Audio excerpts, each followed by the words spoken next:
I think I'm back now. I think I'm good. Oh my god. That was a nightmare. I am so sorry. I have no idea what happened. Um, I was yapping to you guys about how I was about to go inside and use the restroom before we watched Love is Blind. And then New York City is nothing without pizza. I can't believe you're timed back in just in time to come back. Suck.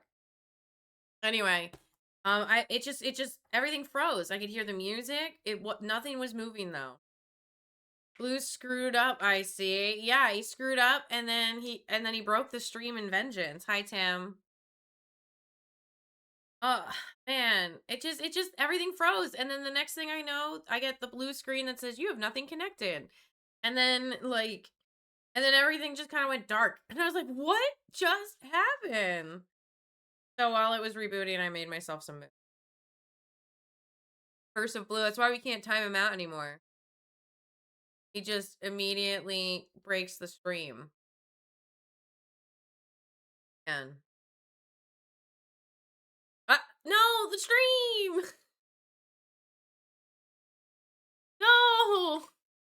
If this stream goes down, I'm gonna be so mad at you.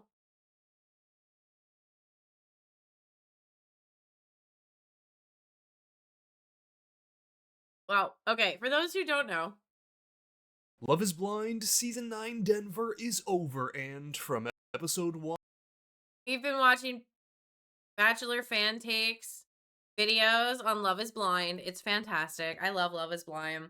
I'll watch all of his episodes. I'll watch every season of Love is Blind episodes. Oh, there was another debate tonight? I wonder how Siwa did.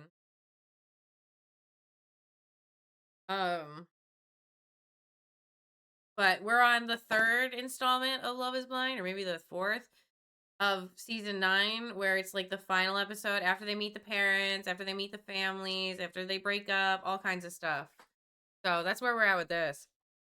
all the way to episode 12, I can, without a doubt, tell you my reaction to this season was... What a shit show. What a fucking shit show. The pods, this relationship, every relationship, and now we're at the weddings where it's not getting any better. So, okay, from where things last left off, I had basically implored every couple to explore Couples therapy. Yeah, couples therapy. Couples therapy. Couples therapy. Couples therapy. Come on. I love a how to lose a guy in 10 days reference. Oh my god. I love Bachelor fan take. Bachelor fan take, I adore you. I'm linking him in the chat. But they haven't. Instead, we get into the Bachelor and Bachelorette parties, where we meet Allie's friends who question Anton not for his intentions or even the drinking problems, but... That's a tradition for a man that supports like the family. He might just be like doing it on the budget. He makes really good money. Sure. Okay, he makes good money. Yeah, there's that case of the mysterious missing tequila that's yet to be solved with Anton, but that's nothing compared to the fact that he's a truck driver. He has a lot of potential, but another potential is that he's just gonna forever be a truck driver.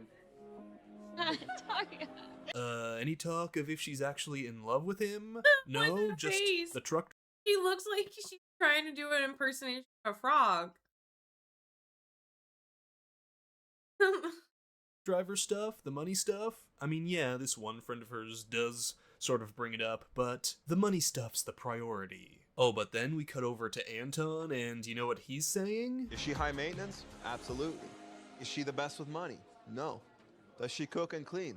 No. So, sounds like y'all are a perfect match for each other. But okay, the Bachelor and Bachelorette parties are over in a flash in this episode, like they spend 5 minutes on it, and we move quickly into our first wedding, which is Allie and Anton's. Now, Anton seems to be 100% yes, and even Allie is coming into this day like... Best case scenario, I get to put the wedding band on his finger. I love him. Yeah, just because she says best case doesn't mean she's thinking it'll be the case. Like, best case for me going into the season was I end up with a happy ending and a sense of fulfillment instead of a blinding headache, but, you know... Well, no, that will never happen. So these two start getting ready for the wedding, and Allie's mom comes in to say she still has some major concerns. I'm scared because he drink alcohol. In my family, we don't drink alcohol. scared about that, you know. And then Allie's sister comes in, who almost didn't come to the wedding because she doesn't approve of this, but she tells Allie that if Allie thinks this will make her happy, she should go for it. So yeah, there's a lot pushing against this wedding right now. However, Anton has said he's all in, and sometimes the strongest part of a successful marriage is taking the dive and fully committing. So these two come down the aisle, and for Anton, it's an easy... I do. However, when it comes to Allie, well, it turns out that best case scenario was never going to be the case in the first place. Womp womp. I can't be your wife. So Allie says that she feels like the person she fell in love with in the pods isn't the person she got to experience Welcome back, Dorothy. in real life. And people are upset. I mean, look at this little girl crying. Absolutely broke my heart. And Anton's family and friends, they are not happy. had it. Cold-hearted. You gotta be quicker than that. And the winner is your underscore pal underscore blue 69 old. Yeah. Now, Allie says she had hoped her feelings were going to change when she got up there and saw him, but they didn't. The lifestyle he was leading was just too much for her. Drinking, partying, how Get him, active Jim. he is, how healthy he eats, and like some of the information that I learned about Anton through his friends. Absolutely diabolical editors throwing in the clip of him eating chips on top of that. Oh. Okay, at this point in the episode, we're only at the tip of the iceberg. And get ready for the greatest transition ever, cause when I titled last week's video, "This season is proof the world needs therapy now more than ever," I didn't realize how true that would be. And speaking of going to therapy, a huge shout out to BetterHelp for sponsoring today's video. Face reveal. Oh my god, what a cutie. You know, I do think that voice kind of matches that like face. I do feel that. Based. They must have been watching this season of Love is Blind and thought, we're needed now more than ever. So I couldn't think of a better sponsor to help, not just reality stars, but anyone, and BetterHelp is on a mission to make starting therapy easier. I mean, I go to therapy, I go to therapy with my wife. Oh my It god, is why are we fantastic. And not because there's anything wrong, but I've always told myself, why turn down a tool that could make my life easier? Why turn down something that could make my life happier, easier to understand, or will make me a better communicator in my marriage? As my therapist once said, sometimes in arguments, you throw everything including the kitchen sink, when really you're just trying to tell your partner something like... Not quite my tempo. And my therapist has helped me learn when I'm throwing the kitchen sink instead of communicating constructively.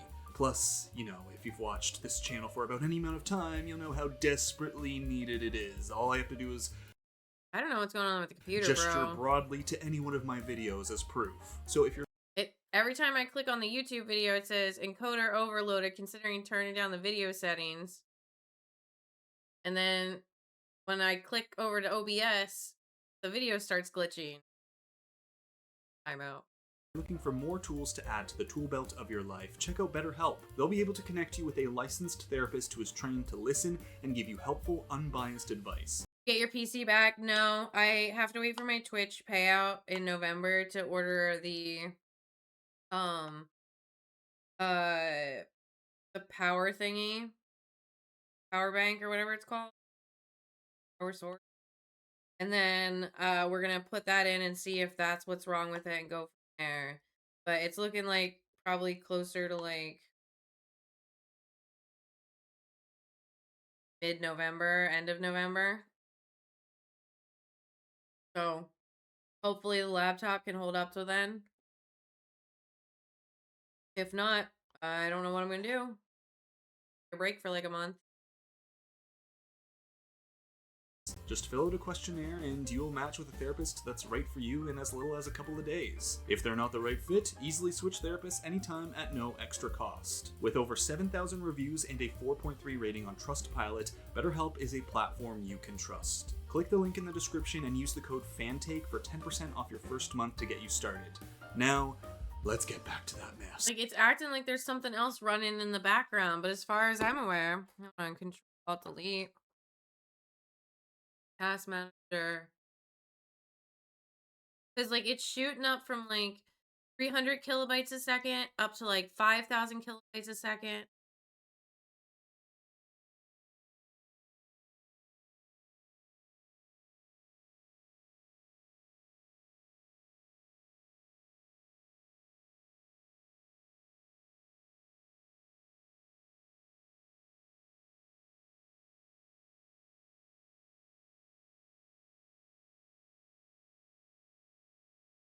Yeah, no.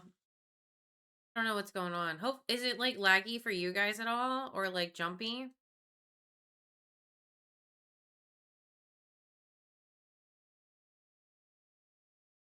So up next is Calabria and Edmund's wedding, one of the messiest couples in a wildly messy season.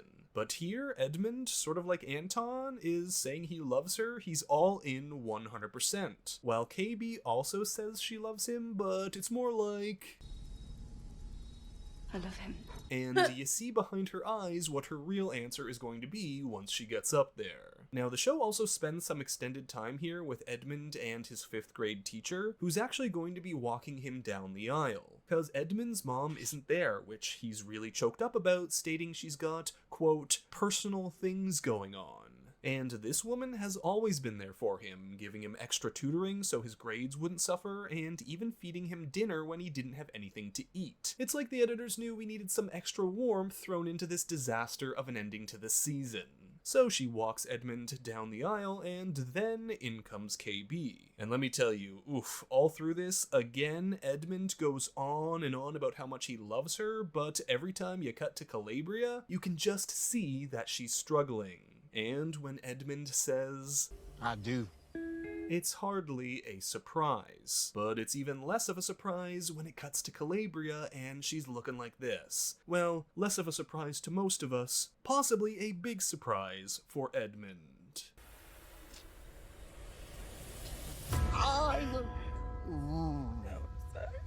So KB says Edmund deserves someone who's 100% for him at the altar, and that her saying no doesn't mean she doesn't love him or accept him. As for Edmund, his emotions are all over the place. One minute he's Oh like, no. the next minute he's saying he's okay, then he's not okay, and then he's going, You look so good. Oh my god, I fell in love no. with you blindly, but then you happen to be so beautiful. But that's that. 2 wedding days so Oh, far, and no. 2 breakups. And similar to Allie, Calabria leaves in tears, not because she thinks this is the wrong decision, but because she feels horrible hurting Edmund. However, if she had said yes, she knows she would have been miserable. All Yeah. the while, I was looking at how much time was left in this episode and went, 10 minutes? I mean, Jordan and Sparkle Megan have been the most consistent couple this season, the only hope for some semblance of joy coming out of Denver, but 10 minutes? Are we about to have the quickest drive-by wedding in Love is Blind history? Nope, we're cutting to Jordan and Megan's apartment, and I'm left here like... It's over. We are screwed. And I mean, come on, we start the scene with Sparkle Megan lighting a single candle there as if this is a vet's office and someone saying goodbye to their family pet. No! So Megan goes, you know, there's a shift here. We're just 2 different people. You are very simple and like doing the same things every day, eating the same things every day, all of that, like you're a picky eater, I'm an adventurous eater. Rude. And Jordan says, you know, you don't have to eat the same things as me. That's not a part of the marriage contract. Would you feel differently if I ate all the same things but changed my name to Sparkle Jordan? Would that make things more exciting, just adding the word sparkle in front of it? And he says, of course, if he had as much money as she had, he'd be doing whatever he wanted. So he feels like that's not a fair thing to say to him. Yeah, I just don't know why you chose me in the pods then. Jordan, I just didn't realize how rigid it truly was. Yeah, I told you would have to make sacrifices to be with me and Luca. Ultimately, this seems to come down to her not wanting to change her lifestyle. Wow. Both in going on adventures or to fancy restaurants impulsively, but also with becoming a parent. Which again upsets Jordan because he says she knew all this in the pods. Yeah, this that's wasn't a fucked up. surprise. He was upfront with all of this. I think if I had enough money that I didn't really have to work, I think we would be getting married. Do you have any regrets? Yeah, I wish I didn't introduce her to my son. Oof. Oh. That one hurts. So with that final gut punch and a sorrowful whimper, we end season 9 in Denver with a first. The first ever season of Love is Blind US with no weddings, no happy ending, no tequila remaining in Allie and Anton's fridge. Just some wild moments, a hangover, and a lot of regret. So with that, all I have to say Wait, no is one got raise married? your golden goblets, everyone, to season 9. What a shit show. Oh my fucking shit god. show. Not a single couple got married from that season. Everybody else had broken up either before they got out of the pods or like on honeymoon. Like, oh my god. We gotta do a stark contrast, all right? I'll show you in comparison to like season 1. Tell me.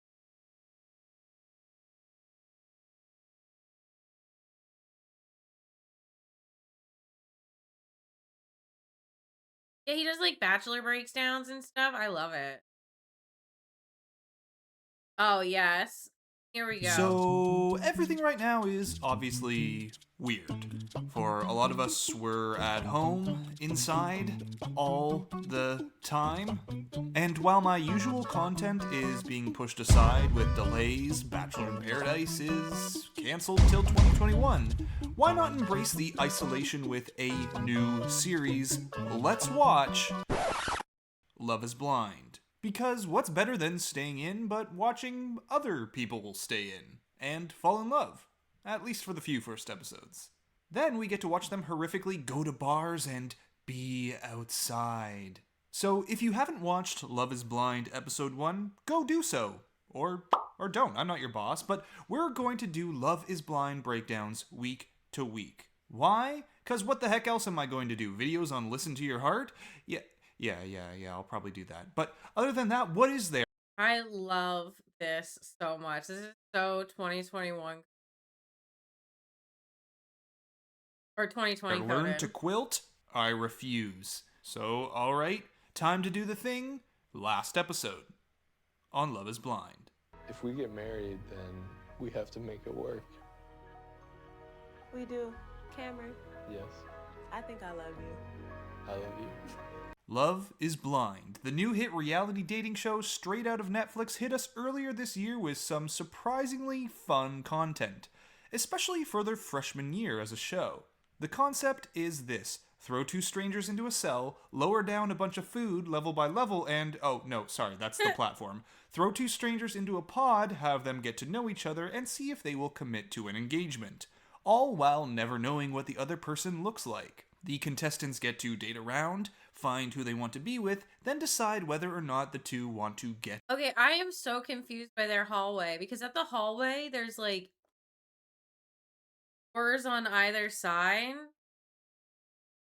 And so like is there like I don't know, never mind. I don't know how these rooms work. Engaged. After that, they get to see each other and go on a honeymoon and so on and so forth. But we're getting ahead of ourselves. For now, it's a fresh show with fresh meat arriving on our screens. Here come the men and here come the women, and it's time to meet some of the contestants. Like Lauren here, she's a content creator. Hey, that's like me. Lauren here is looking for someone who's serious. We're 95 years old. My boobs might be like dragging on the floor, but I need you to love my saggy boobs. And alongside Lauren, we have a whole other cast of characters. Some we'll get to know very intimately, some will only be seen in these first couple of episodes, and some will even get engaged, but then get completely cut from the show. But that's a conspiracy for another day. For now, it's time to introduce our hosts, Nick and Vanessa Lachey, who are going to tell us all the rules. You know, no physical or social distractions, dating in the pods for 10 days, can't see each other, blah blah blah blah blah, yada yada yada, let's get in these pods, people.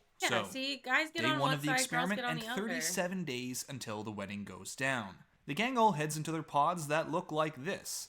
Pretty comfy and plenty of booze to go around. On the other side is your date, and for the next little bit, all you have to do is talk. Can you see anything? No. There's nothing happening? This is the backside of Jessica. She's 34 and a regional manager.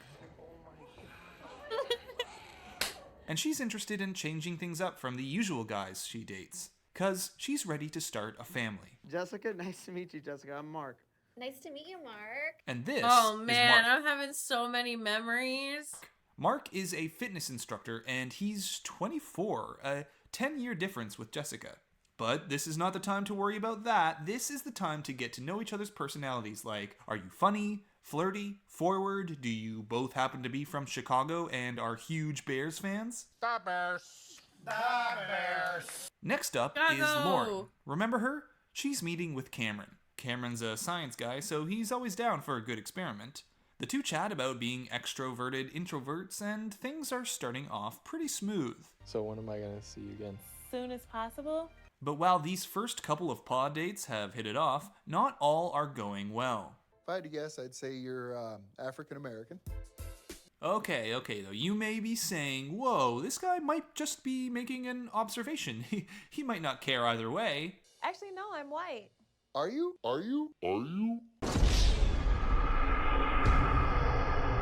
Next in the pods is Amber. I ain't ugly. Amber is an ex-tank God. mechanic from the Georgia National Guard who claims to be more than just a pretty face. She's meeting with Barnett. He usually goes for the pretty girl and is hoping this time he can get past looks and truly connect with someone's personality. And while things seem like a match with him and Amber, things are also going well with him and Jessica. My dog sleeps with me every night, so. Really? Yeah. I love that. Oh, get ready to hear that a lot. Like, I'm warning you right now. I'm a big cuddler, and she knows it, so she just. See? Told ya. We then move on to a montage of He reminds me of like Paris Hilton. dates that just aren't working. Whether it be because there's a lack of chemistry, or it's because Barnett called Diamond here a stripper, or Carlton here walking out of his pod date with Amber as she describes the origin story of how she became such a tomboy. And after all this chaos of speed dating and getting to know new voices and personalities, the men and women head back to their common areas to discuss how their dates went. Like, one person says they were asked if they were a virgin. This brave soul raises his hand to say that he is, and he was never heard from again. They murked him. They kirked him.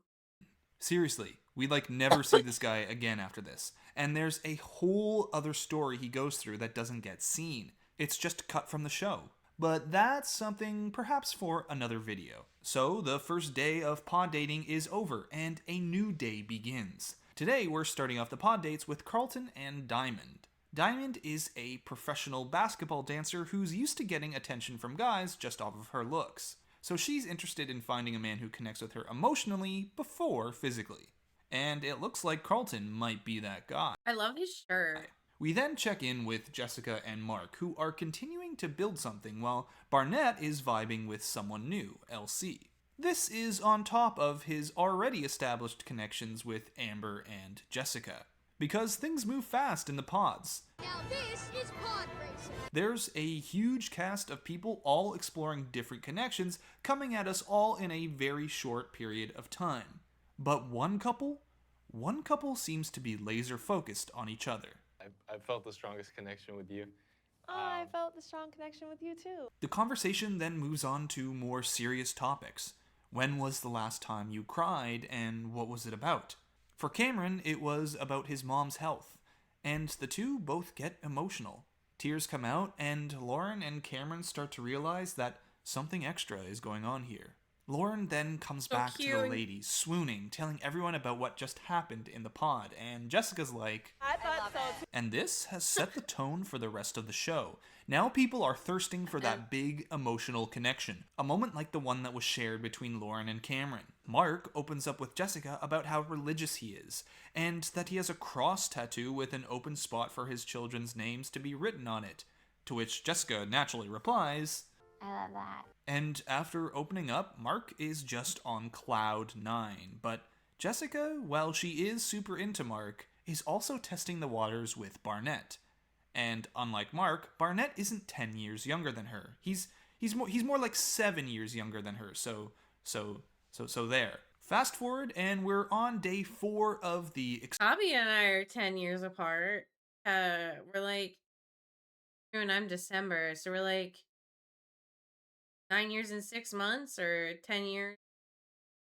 Experiment, and Lauren and Cameron are still coming off the high of their emotional date the day before. Immediately, they both express how much they've been thinking about each other, that they actually come to these pods wanting to look good even though they know the other person can't see them. Then there's this pause, something in the air, and this happens.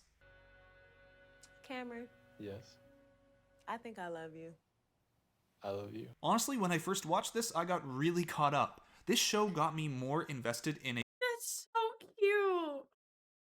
couple's relationship in 35 minutes than The Bachelor did with any couple all last season. Like, I was going, oh my goodness, I love you two. That was beautiful.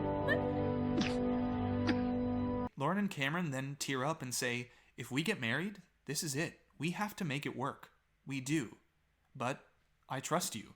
And I'm honestly here in shambles. I'm just an emotional wreck. Oh my god. How did this happen? I wasn't expecting this. And then there's 15 more minutes of this episode that I have to get through This is only the first episode. They fell in love and got engaged in 3 days. after this. Like, Carlton and Diamond here have a deep emotional conversation, but I'm still recovering from Lauren and Cameron. Mark passionately expresses his feelings for Jessica, that he wants her, but I'm just like, yeah, I don't know. This is no Lauren and Cameron. Still, the show must go on. And after Mark lets the guys know he's all in on Jessica, suddenly Barnett is like, whoa, but I was talking with Jessica. Okay though, let's put those shenanigans on pause. It's time for Lauren and Cameron's final pod date. And they're all dolled up. Why are they all dolled up? Oh my goodness. Oh my god. Cameron then asks Lauren to approach the wall. Oh my god. He gets down on one knee and... Oh my god. Will you marry me?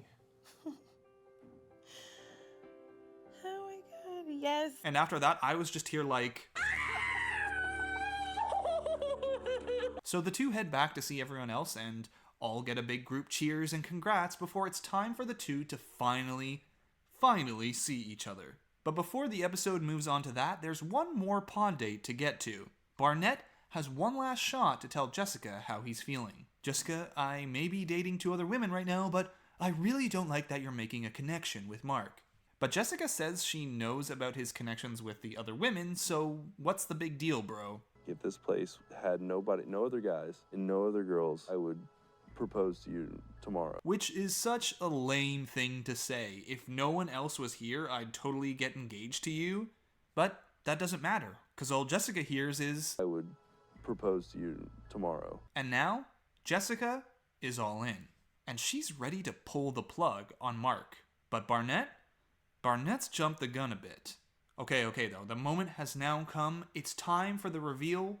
Lauren and Cameron, newly engaged, Look head great. to meet each other. Okay, this is so exciting. Time for the reveal. And the show, of course, ends. A nice big cliffhanger to get you to click that next episode button. And there it is. Episode 1 of Love is It's Blind. so good. I gotta say, this is quite a fun If show. I had and there's Netflix, a lot of I'd drama show and you guys, just but I think this crazy. I think this is a better way to consume it, trust me. Bachelor fan takes is so good. This episode on Love is Blind.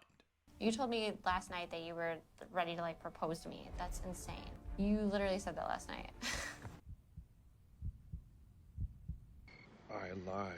We're back with another edition of Let's Watch Love is Blind, this time for episode 2. We left episode 1 on a cliffhanger. Newly engaged Lauren and Cameron are about to see each other for the first time, and the suspense is killing me. Will these two very attractive people be attracted to each other? Did you ever think that maybe there's more to life than being really, really, really ridiculously good looking?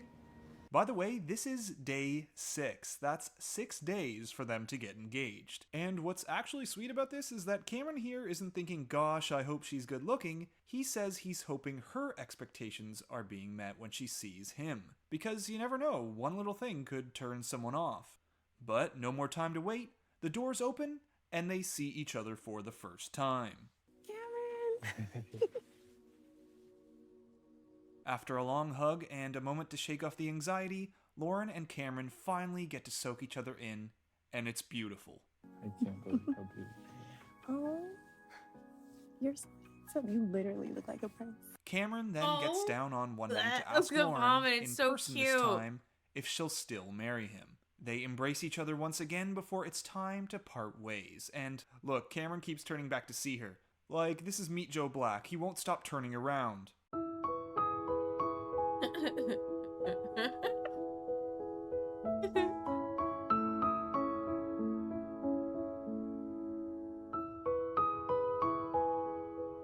Now that the reveal is over with, they'll be headed off on a beautiful honeymoon together where they get to explore their physical connection. But before we get there, the experiment is still continuing in the pods, with many other relationships still to consider. Starting with a brand new duo of pod daters that were really only background players in episode 1. This is Giannina, a 25-year-old business owner. Very specific. And Damien Powers. I'm Damien Powers. Wow, what a name. Max Power. Oh, hey, great name. Yeah, isn't it? I got it off a hairdryer. These two have actually been on quite a few dates already, and they're really getting into each other. Couldn't stop thinking about you today. Yeah? You got my, butterflies all turning. And Giannina and Damien have a lot more ahead of them, but for now, it's all sunshine and rainbows. So let's move on to our good friend Carlton, and they keep doing these extreme close-ups, and it's freaking me out. Stop coming for me, Carlton! Carlton and Diamond are actually starting to develop something here. Will you marry me? I'm sorry, what? Okay, a proposal. I get they were vibing, but whoa, that kind of came out of left field. So Diamond falls down and cries, and Carlton is just kind of waiting before she finally says yes, and we have one more duo headed to get a look at each other. Don't cry. I got you. I got you forever. I'm never gonna break your heart.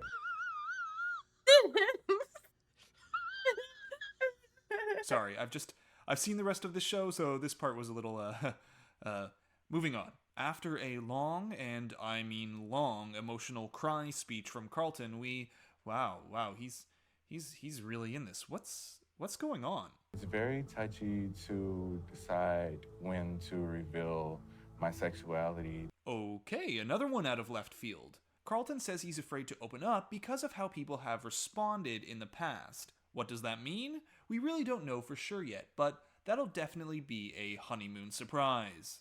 Alright though, time for another new couple, and another couple we're meeting halfway through their dating experience. Meet Kelly.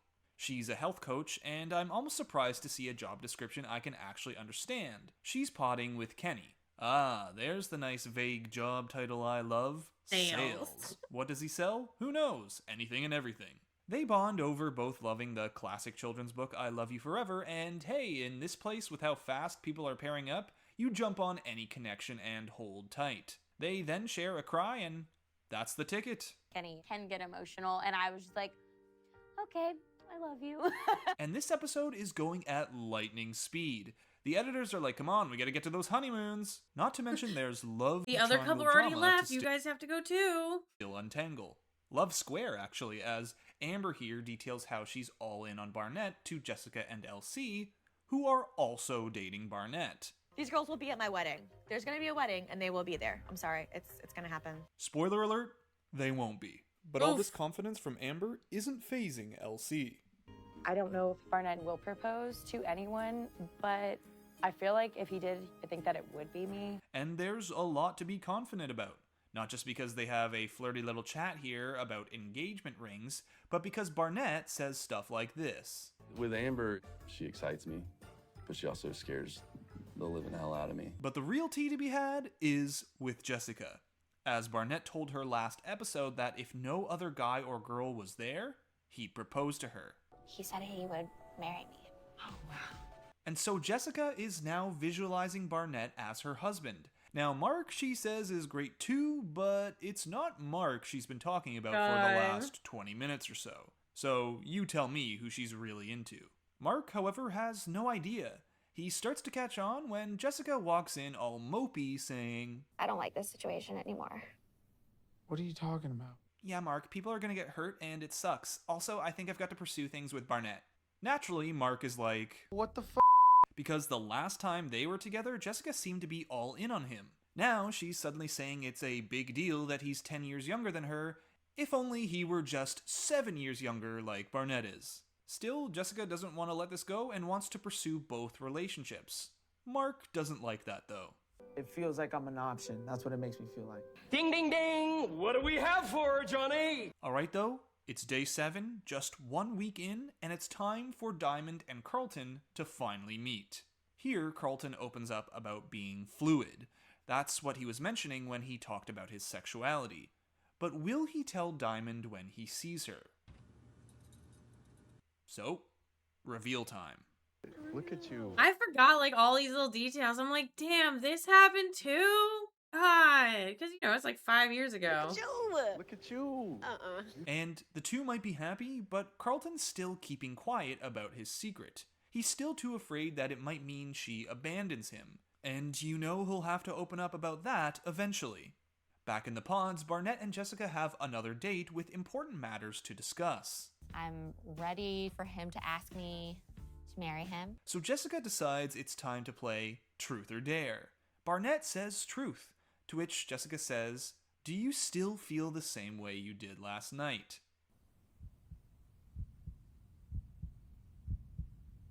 I don't know. So after a lot of silence and a few I don't knows from Barnett, Jessica is like, I don't with people like you. What does that mean? and she's out of here. Immediately, she walks up to Amber in the common area saying, "You need to stay away from that man. He's messing around. He lied to me. You need to get rid of him." To which Amber replies, No.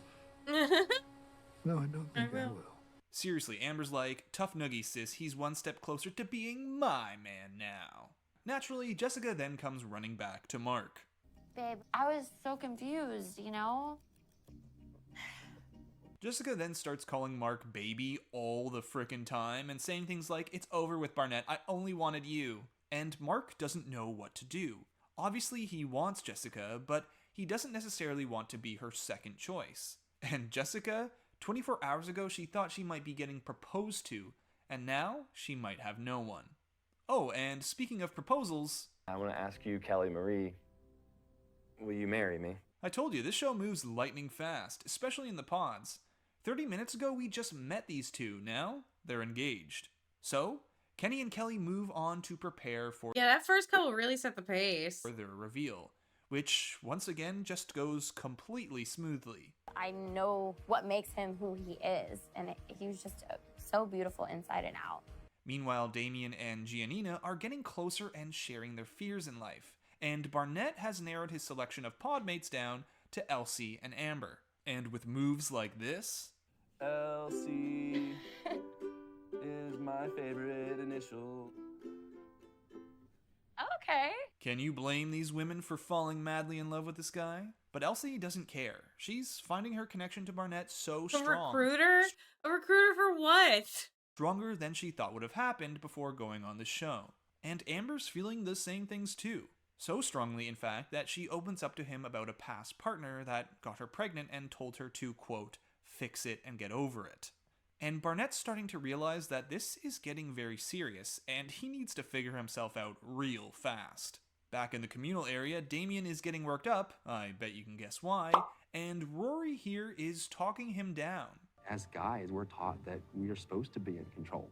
And for this, you're not. By the way, this dude Rory is seen giving advice to like every guy on the show, but is never shown in the pods himself. Yeah. He did have his very own story that never aired, but that's a topic for another day. For now, it's time to get another one of these creepy close-up Yeah, I noticed that he's like everywhere. shots as Damien heads in for his I final hate date this. with Giannina.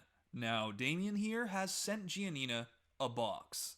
Alright, are you ready to cry? Because boy, this is something else. He sent a box with the most important things in his life in it. Open that box, Giannina, and tell me what's in it. That's right, it's empty. Because you are the most important thing, Giannina. It's like, this isn't right. You have now become the most important thing in my life, and I cannot put you in that box. So I took the bow off the box, and I put it on me. I am your gift. And this is one of the stupidest things I have ever witnessed. He went to give her a box of all the important things in his life, realized those were all people, including her, so he put nothing in it, still sent her the box, but took the bow off and put it on himself to say he's the gift, even though she can't see him or the bow. But it's oddly Damien. The execution was far from perfect, but his intention was strong. Like, this guy's voice is cracking and he's emotional, and he's obviously tried really hard, which I guess can be endearing, so he gets a pass. I'm confused. Of course, it's all leading to this moment. I ask you, will you marry me? And after a long pause, the episode ends. And there you have it, episode 2 of Love is Blind. I hope you enjoyed watching this fun little Let's Watch, and there's more on the way, as well as more Listen to Your Heart content in the week to come. If you enjoyed this video, be sure to like and subscribe, and this episode on Love is Blind. He just refused to let me love him. Red flag. And he has gotten a whole crazy handful. Red flag. And he irks my nerves, and he drives me to the ends of its sanity, and fucking love him. That's a major red flag. Let's Watch Love is Blind continues as we move on to episode 3, and last time we were left with the cliffhanger of will Giannina accept Damien's proposal? Because she's stopping the whole show to say something herself. One thing that I don't believe in is rolls. I f***ing hate pizza rolls. So stand up, Damien, because you and I are equals. So I want to ask you, Damien Powers, will you marry me? Boy, do these two deserve each other. That was corny and emotional. Fits perfectly with Damien's empty box and bow on himself. I am your gift. During his proposal. So the two cry away and jump right on the Hot Mess Express to marriage, and finally I am your gift. Now watch this kickflip. Now watch this drive. Meeting each other face to face. But before we get there, we have two more people figuring out if they're ready for an engagement. Mark still needs to decide if he's ready to go all in on Jessica after she nearly dumped him for Barnett. And Barnett has both Elsie and Amber who want him to bend the knee. Come to King's Landing, bend the knee, or suffer the fate of all traitors. So Barnett and Mark chat about their relationships, probably because they're like the only ones left still in the pods, and Mark decides the last thing he wants is to be like Barnett. I don't want to be like Barnett. Wishy-washy, uncertain, because I know what I want, and that's Jessica. So, you know what that means. Time to cue the up-close and uncomfortable shot of Mark as he heads to his final pod date with Jessica. And all this time, I'm like... Turn around. But you know what I mean. Turn around. Mark, dude, I know you feel like this is what you want, man, but she was literally halfway down the aisle with Barnett a day ago. Oh, okay, he's not listening to me. I want to ask you, will you marry me? I love that. Mark and Jessica then share their I love yous and jump for joy over what is sure to be a bright future together with absolutely no drama. But as for Amber, she's not quite feeling the same excitement with Barnett as Mark is with Jessica. The way he's been interacting with other girls seems so indecisive. So pretty much the last couple, the last decision to be made in the pods, is whether Barnett wants to be with Amber, LC, or anyone at all. And both Amber and LC feel confident that it's them he's picking and not the other. Honestly, I don't see Barnett with anyone else. If he does end up with her, then I was clearly way off. Cue that creepy shot as Barnett is headed towards his final decision, and really it comes down to this. It really is a bad shot. Like it makes it look very somber and like sad when it's supposed to be like a very serious but joyous moment. For Barnett, Amber is intense, and that intensity is both good and bad. But his worry is that the spark, that intensity he has with her, will eventually fade. While with LC, he feels like there's a consistency, and that she could love him forever. So Barnett enters the pod. And right now, it kind of feels like the finale of The Bachelor or Bachelorette, where the first person out of the limo, you know, is always the one who's about to get dumped. So who's it going to be? Who's the first one out of the limo, or the first one in the pod? It's not you, LC. What a breakup line. It's not you, boo. It's not you. Well, LC is pissed. Not just because she was dumped, but because she feels Barnett strung her along until the last moment and let her think she might be getting engaged. I would have never let you get to this point if it were me. And LC is out. Next is Amber's turn, but will Barnett even propose? Will he be ready to actually get down on one knee and make a lifelong commitment to Amber? And man, these shots have to stop. Oh god, she's so caked up. I don't see the difference between her hairline and her skin. What happened? Who hurt you like that? The makeup is really, whoever did their makeup, it's just really bad. So, will Barnett actually be able to take the plunge? Will you marry me? And the Barnett pod saga comes to an end. Him and Amber get to meet, and we all get to move out of the pods and into the honeymoon suites. Of course, before we get there, the last 3 couples need to see each other face to face. Damien and Giannina are first, the 2 pod dating poets. She's touched me without touching me, seen me without seeing me. I just want to process him. Hope you're wearing your bow, Damien. Alright, hit the doors. Oh my god, finally. And another couple comes together happy as can be. Thanks, producers, for only casting hot people. Oh, and the bow's on her now. Alright, next up is Barnett and Amber. Holy. Wow. Oh, thank goodness she's hot. So both are happy, and everyone's just happy. No one so far has been like, oh man, this... No thanks, I'm out of here. I refuse to let you change your mind again. I'm just gonna stick that right on there right now.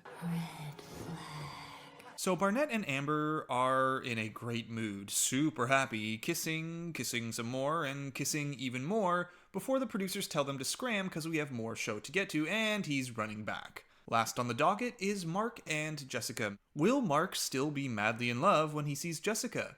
Will Jessica love that? No. Well, could be worse. So Mark and Jessica meet. Mark is super happy, and Jessica is emotional. I hit the wrong thing. I hit the wrong thing. I have like secondhand embarrassment watching this. I'm like, oh god, no.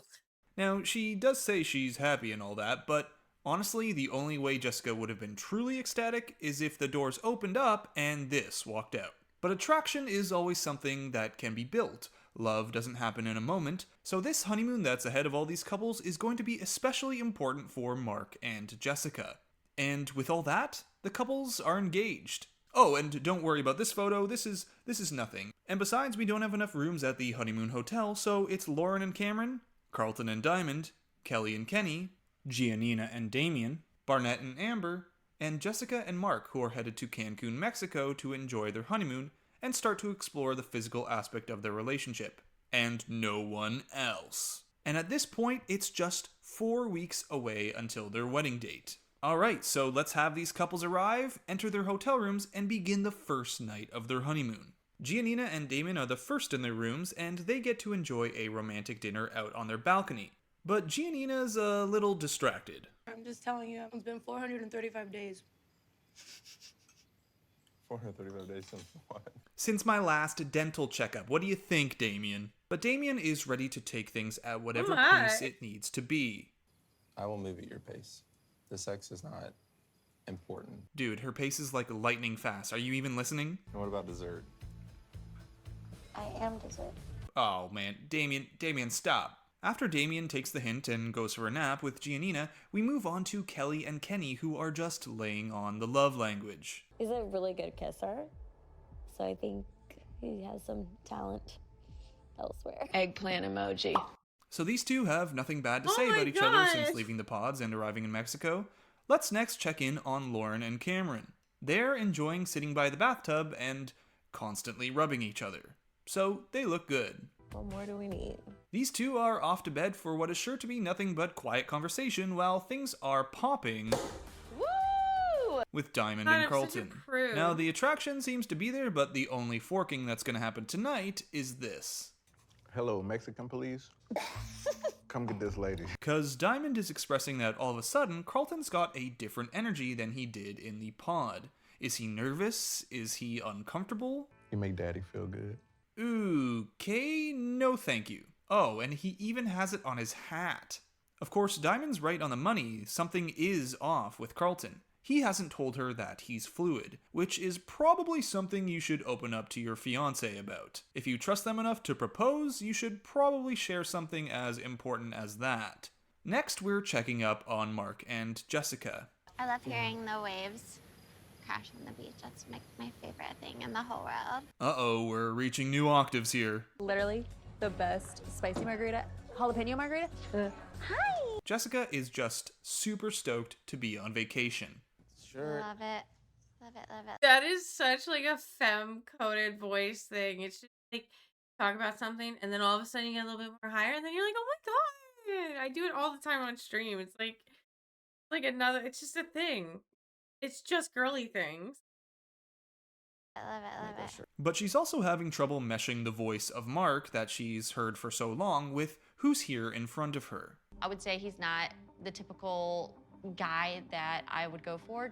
There we have it. Jessica's then like, let's take this slow. The only dessert we're having tonight is room service. And Mark is fine to let their relationship grow at Jessica's pace.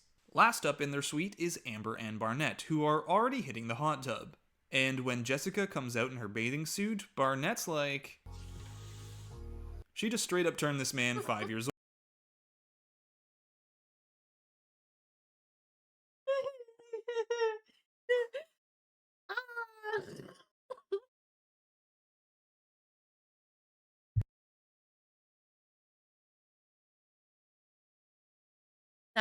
That is what I picture how my dog reacts when they see me come home. They're like, ah. Old again. Yeah, these two aren't having any trouble with the physical attraction. Alright, so things have gone pretty well so far here in Mexico. But as the night comes to an end, you know the show wouldn't leave us without a cliffhanger. Carlton is ready to open up. In the past, I have dated both genders. Diamond is taken off guard, and she doesn't know how to answer. She says it's a lot to take in, and Carlton starts getting upset. Diamond says she needs time to think and process, and she goes off, ending the episode. So there you have it. That's it for episode 3 of Love is Blind. Hope you enjoyed this recap, and be sure to like and subscribe if you did. More Love is Blind and other Bachelor content is oh my god, on they're its way gonna talk soon. about that thing that Rory. If you watched Love is Blind, you're probably very familiar with Lauren, Cameron, Amber, Jessica, Barnett, and the whole crew that made it past the pods and into real life as engaged couples. But the 6 duos that were featured on the show weren't the only ones to ask the question, is love truly blind? In this video, we're going to be talking about what went down with the untold engagements, and why they were left off camera. So if you watched the show, you know how it worked. Singles enter these pods, get to know random strangers based solely on their personality, and then decide if they want to get engaged sight unseen. You also probably remember that there were actually quite a lot of people participating in the experiment. People who seemed to get passed over because the show's focus was elsewhere with the more successful relationships. People like John here. Remember him? I feel like a lot of people were passed over for the people that would be more interesting, like or like had like the better plot for sure. If I had to guess, I'd say you're African American. Or do you remember these two? So what are you looking for in a woman? In shape and beautiful. Oh, that doesn't sound shallow at all. Remember Lily Mae? Or how about Brianna, who really only had one non-negotiable when it comes to dating? Turn offs? Oh my god. I hate being able to hear people breathe. But these aren't the stories we're going to be focusing on, because there were 2 couples that went through the whole process just like Damien and Giannina or Lauren and Cameron. Couples who developed their relationship in the pods enough to actually get engaged, and even someone who was left with a difficult decision between 2 people. Not unlike what went down with Barnett, Amber, and LC. In the final edit of the show, we really only got a few short glimpses of these people. But the first 2 I'll be talking about is Lexi and Wesley.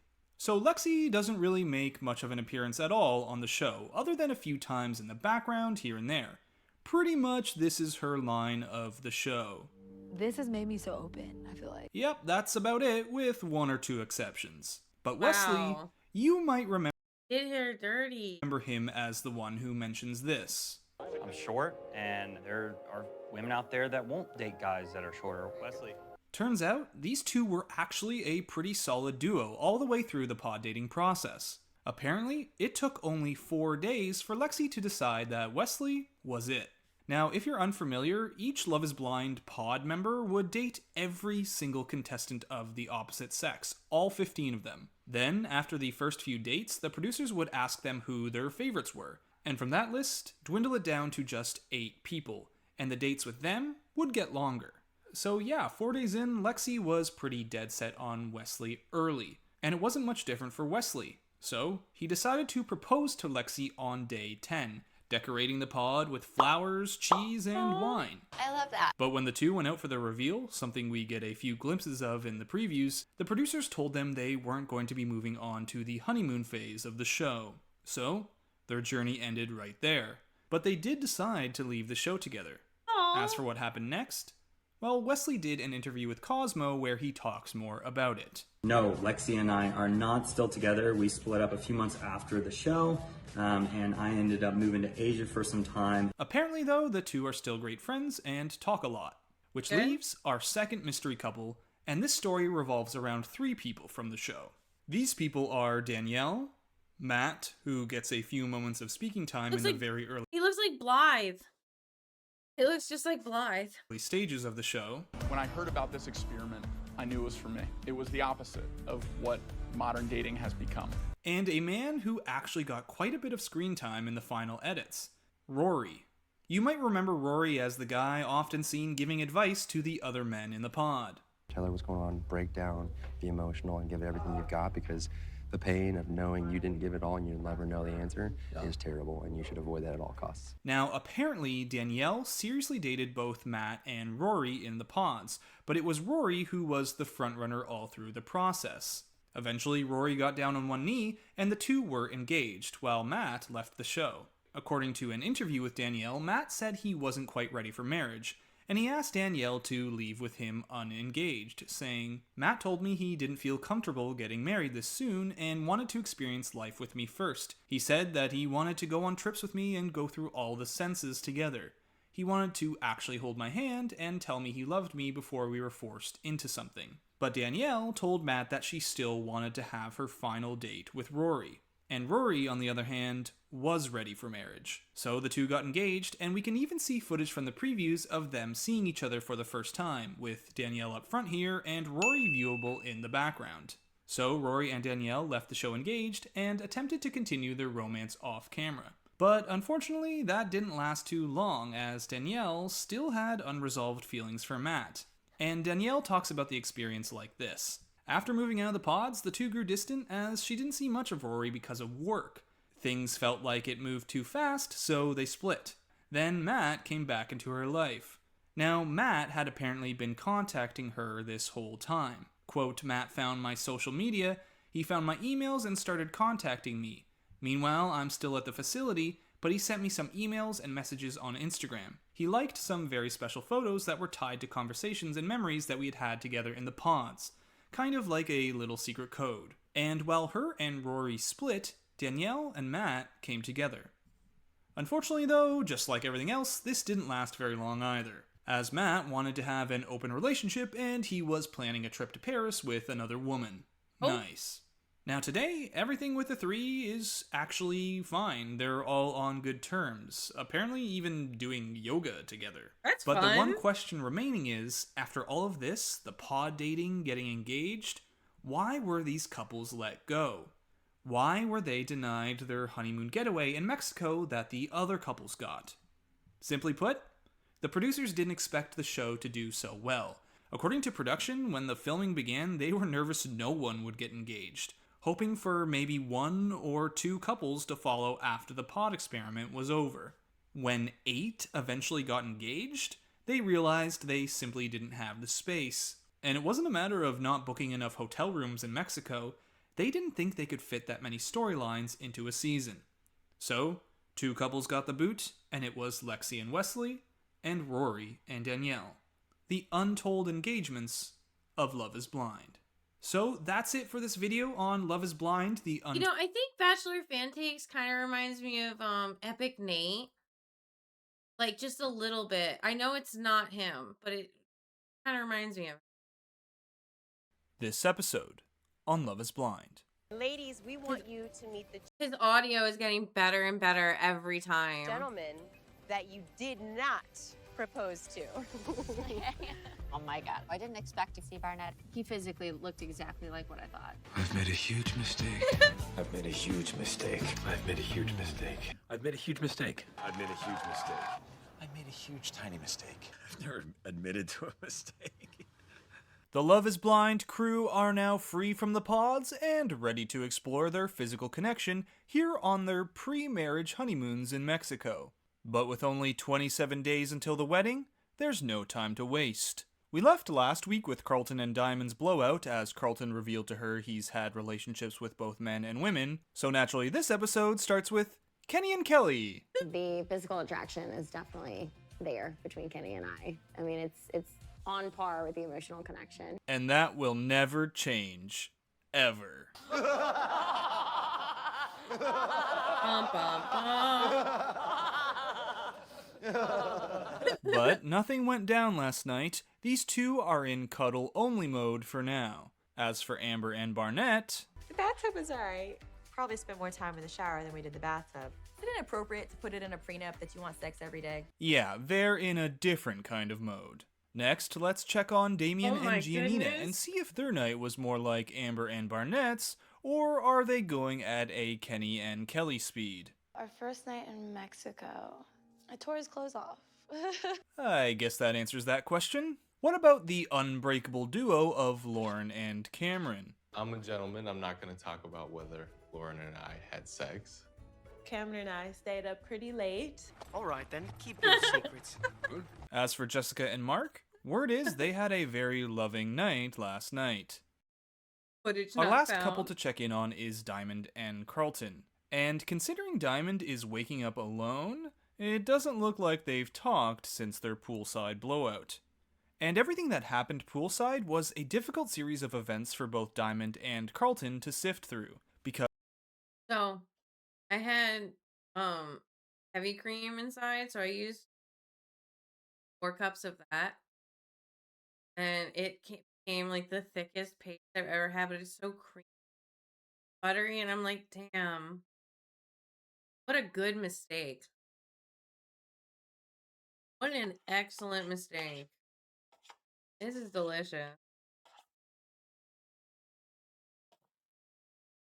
for Diamond, it's not simply about Carlton dating men and women, it's about him not sharing this with Diamond before proposing. And as for Carlton, it's about not receiving acceptance from Diamond right away. And probably a whole lot of other emotions that are about more than just Diamond. Yeah. So while Carlton and Diamond get ready for a difficult conversation ahead of them, the rest of the couples are finally getting to enjoy vacation life. Giannina and Damien get a massage, Kelly and Kenny hit the water, Amber and Barnett enjoy a picnic, Jessica and Mark upgrade to hand-holding at lunch, and no. Lauren and Cameron head into the green for some lounging time. They chat about planning the wedding and specifically Lauren's dad, how he can be a tough guy.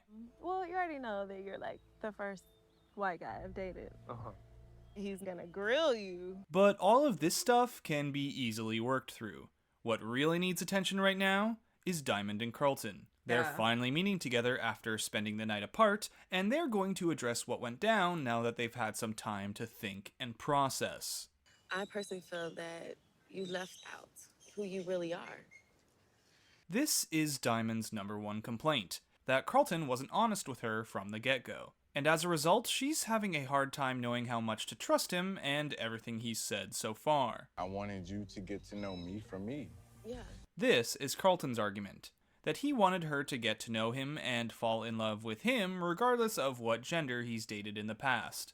Still, Diamond says that's not getting to know you for you, though. If I would have told you on the first date, would you have really given me a chance? You wouldn't have. Then Diamond counters with, "I'd rather you would have been upfront so I could make an honest and informed decision. And not just for me, but for you as well, to make an honest and informed decision for you." But Carlton keeps driving home this idea that he's never had a problem when telling a woman about this, which Diamond says is even more of a reason why he should have been honest.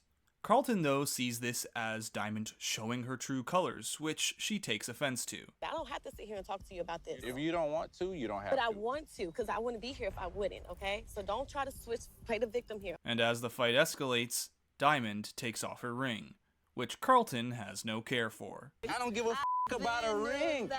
A ring. Free ring. Now, we've reached the point in a fight between new couples where things either fall apart or they come together stronger than ever. This is why I don't deal with like you. Oh, God.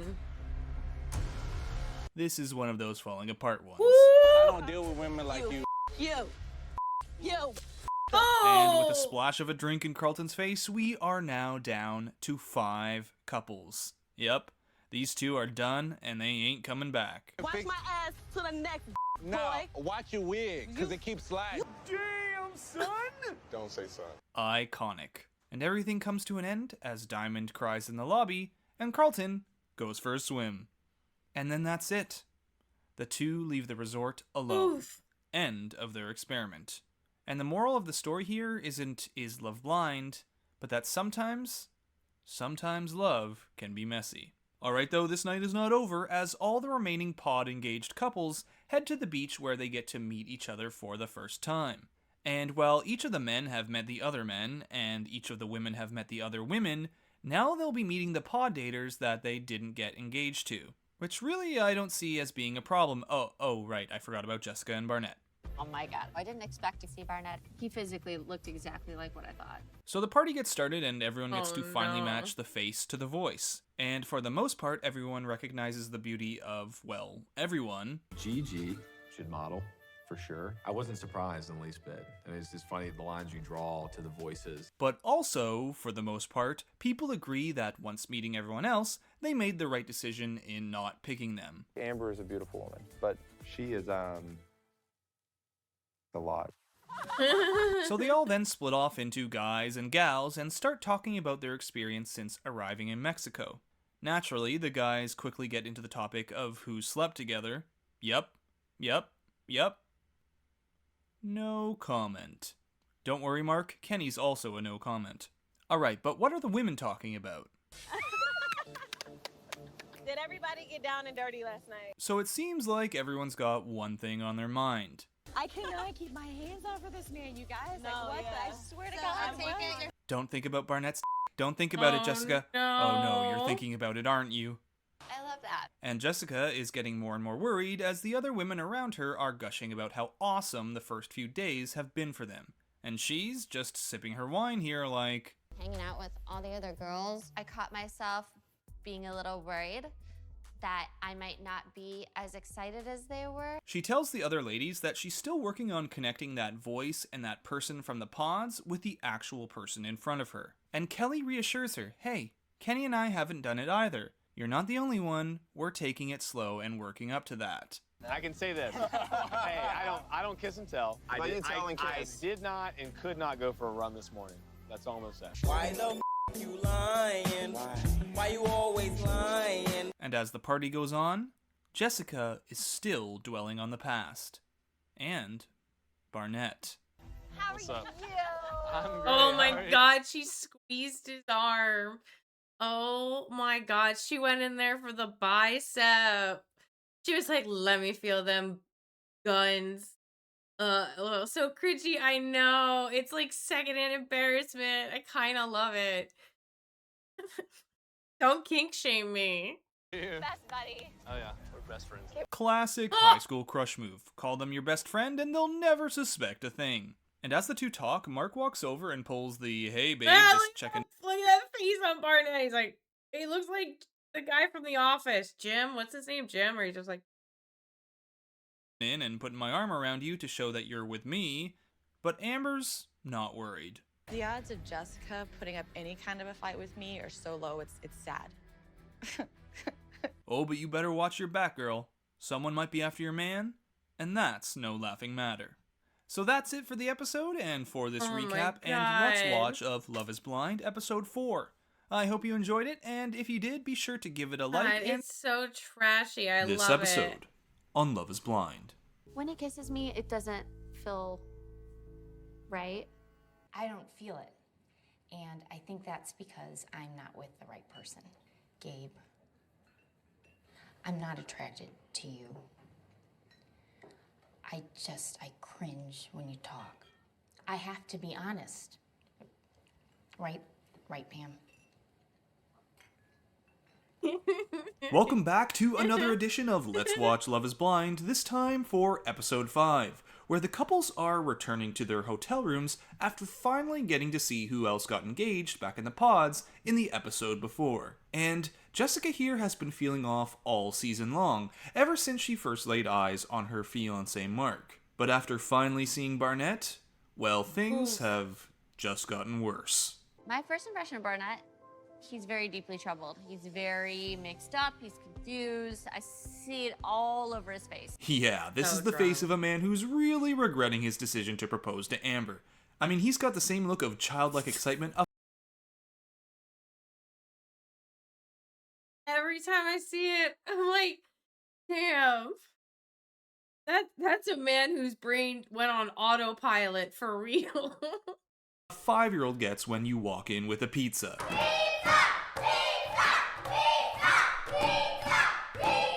Days ago, I was having conversations with him about being his wife. He said things to me that I've never had said to me in my whole life. And Mark's like, didn't I propose to you?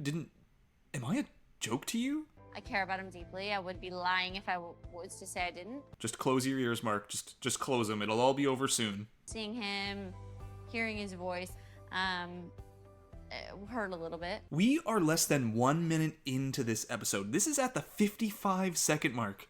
Oh my goodness. But to be fair, Jessica has had a lot to drink. How'd you feel about Amber and Barnett?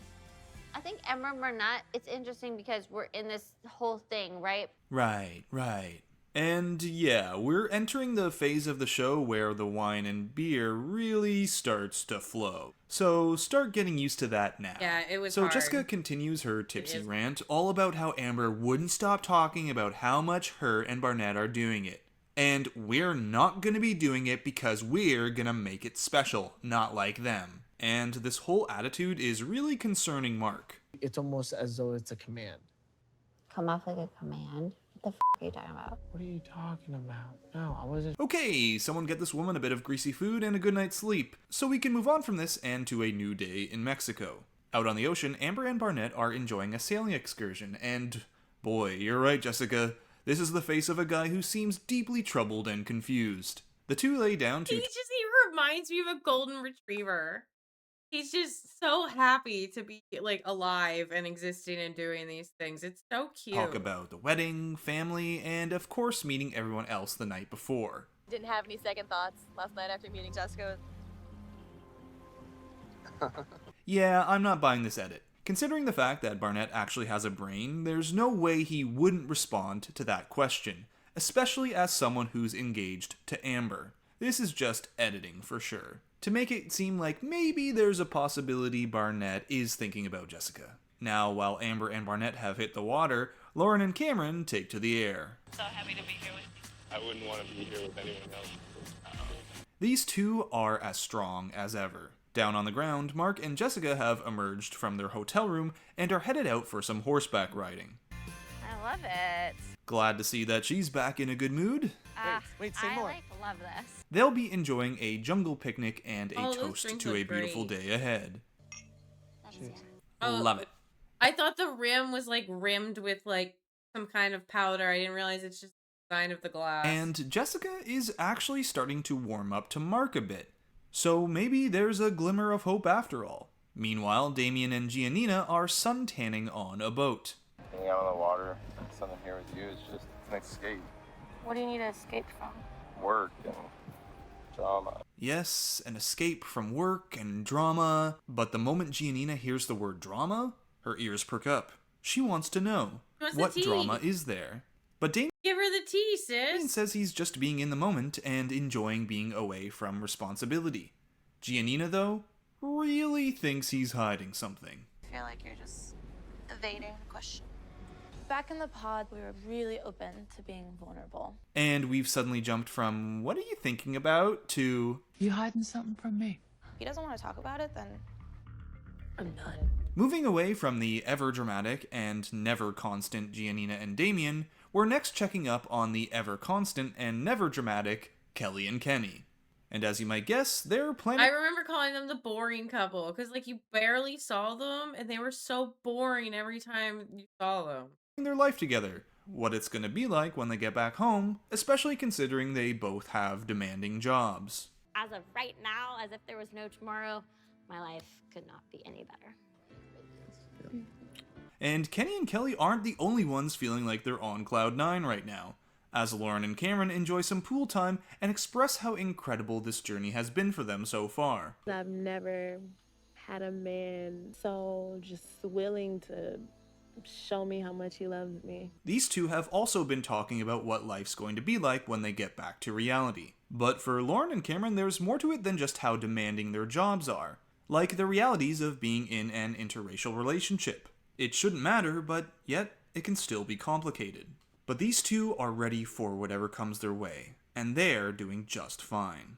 So let's take a look at a couple that's not. You said I want to escape from reality.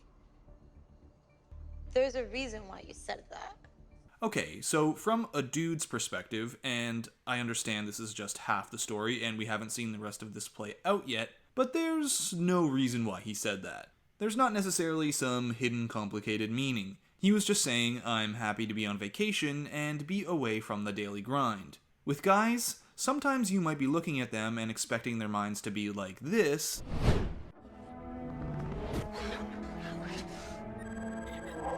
I feel attacked. Got me in the I feel Foxhole. so 4, 4, attacked. 2, 1 games, bro. But really, it's like this. I really miss sports right now. Is this the dagger? So attacked. Oh yeah, that's better. Now, of course, it's also up to Damien to be better at communicating, so they don't reach this point of contention. Especially when it seems so unnecessary. Like, I sometimes I'm like, what are you thinking about? And Javi's like, I was staring at the wall. I'm like, oh my God. Here I am thinking he's like rewriting the Communist Manifesto or something.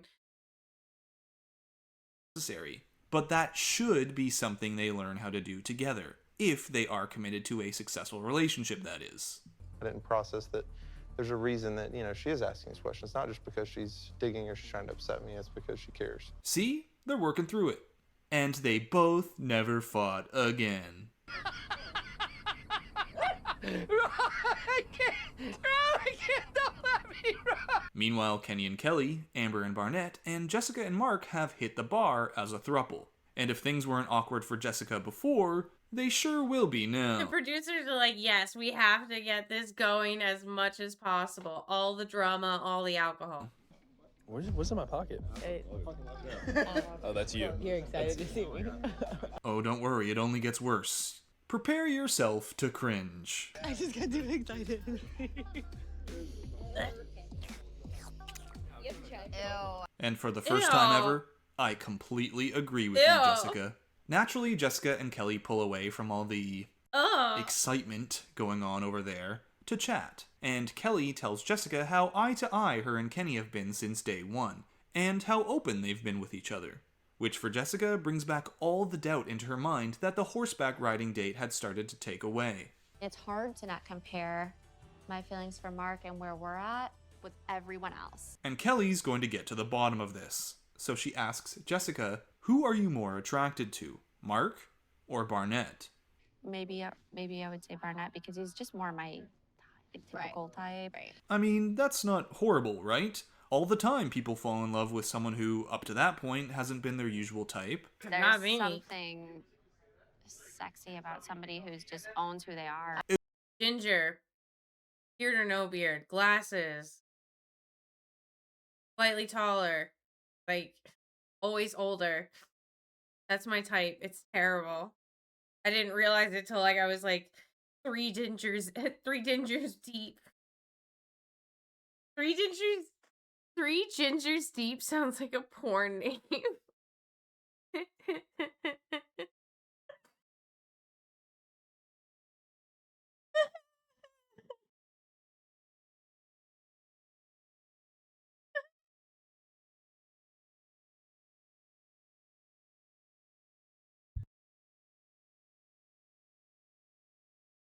Oh my God. Three gingers deep. I love my ginger. I thought she needs an off sometimes.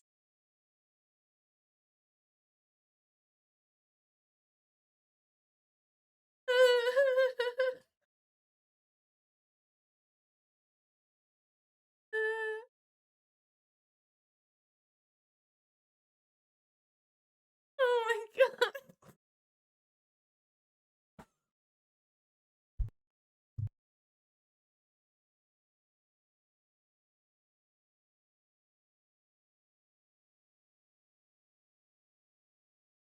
Oh my god.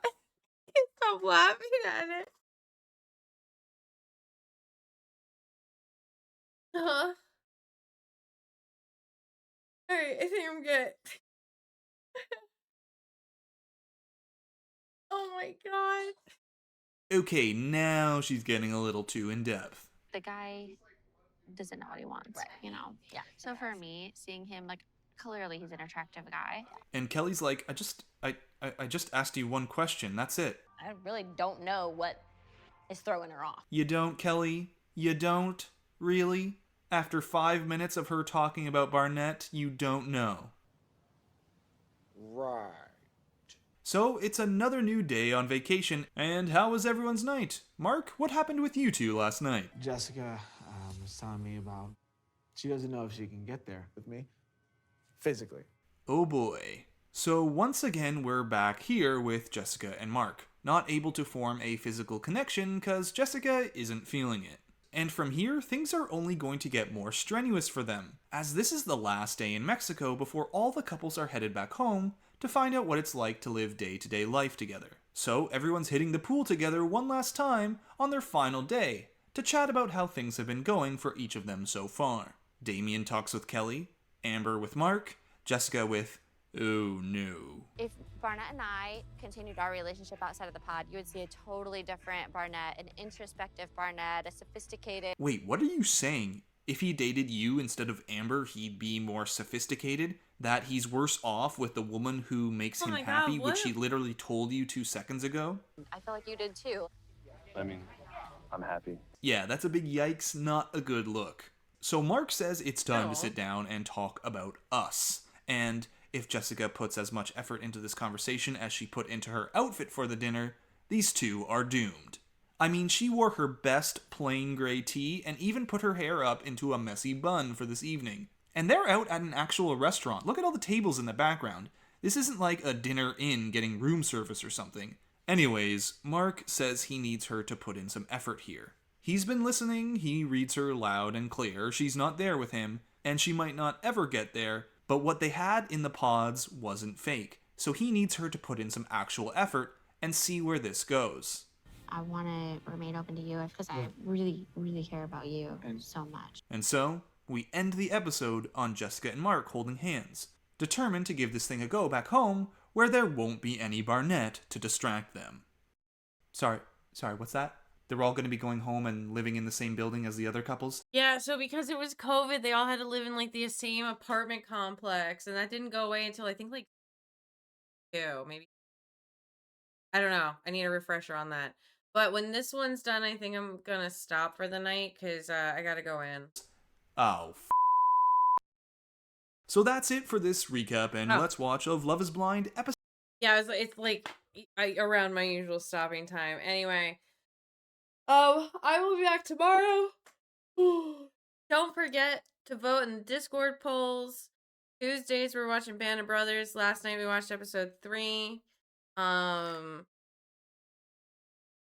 am trying to make my own overlay on Canva. I'm trying to figure it out. Oh my god, do you want help? I can help you. I'll jump off and jump on Discord if you want. Gotta give me like, I don't know, 15 minutes to get inside and get settled.